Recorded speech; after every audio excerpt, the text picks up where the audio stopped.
Ilang buwan din akong natutulala. Simula nang malaman ko lahat, tinatanong ko sa sarili ko, saan ba ako nagkulang? May mali ba sa akin? Bakit pa siya naghanap ng iba? May posisyon ba ako na hindi nagawa para sa iba niya hanapin? Nakakabaliw talaga.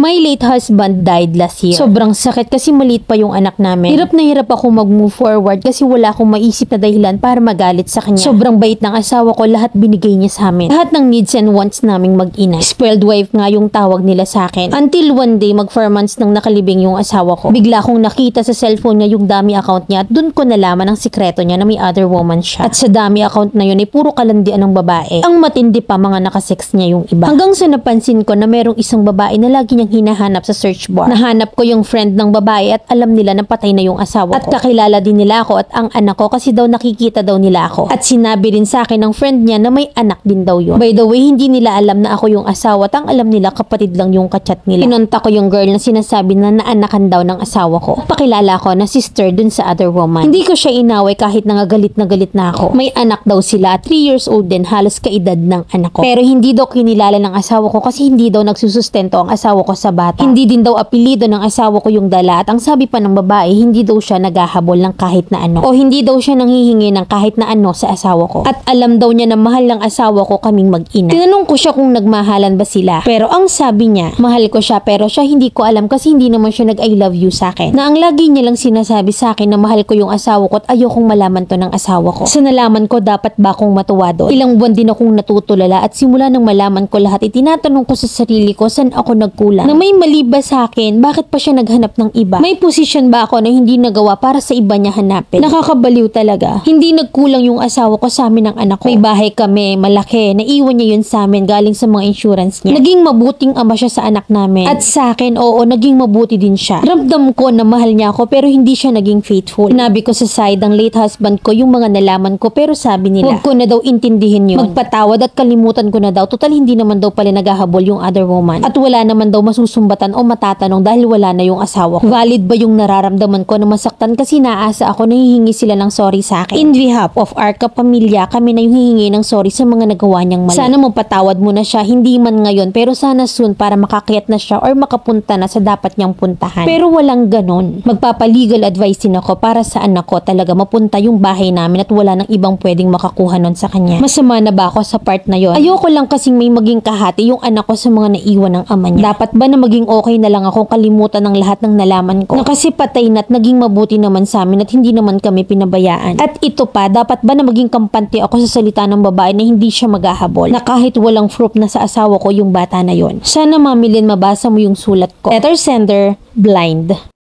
Very valid yung nararamdaman mo tapos wala kang mahanap na sagot. Yung namatayan ka na nga tapos nalaman mo na unfaithful yung mister mo. Tinatrato ka ng tama habang tinatarantado ka. Mag-move forward is a better solution. Daling magsalita pero hoping matutunan mo pa unti-unti. At huwag ka nang mag-expect pa ng apology sa pamilya kasi niya. Masyado nang mabigat, Mima, baka hindi mo na kayanin pa. Huwag mo nang dagdagan yung bigat na nararamdaman mo. Tama naman na ipagdasal mo ng lahat, ilatag mong lahat ng bigat para gumaan. Diyan pa yung anak mo, kailangan niya ng strong mama, lalo na ngayon, pareho kayong nawalan. Magkaiba man kayo ng bigat sa pagdala, maging comfort nyo sana yung isa't isa. For legal matter, lalo na't may naiwang ari-arian, tama naman na isecured mo yung kinabukasan ng anak mo. At hindi ka masama doon, inaka-natural yun. Pero sabi mo naman, hindi naman naka-apelyido, hindi naman inako, hindi naman naghahabol. 100% yung kinabukasan ng anak mo kasi kayo yung legal. For concrete advice, seek legal advice, hindi tayo expert yan. Kaya yung nagsasabing papel lang ang kasal, yung papel na yan, wag nyong minamaniyan. Malaki ang laban nyo pagkasal. Pero kung wala namang mamanahin, wag na wag magpatali sa maling tao. Sakit lang ng ulo yung makukuha nyo.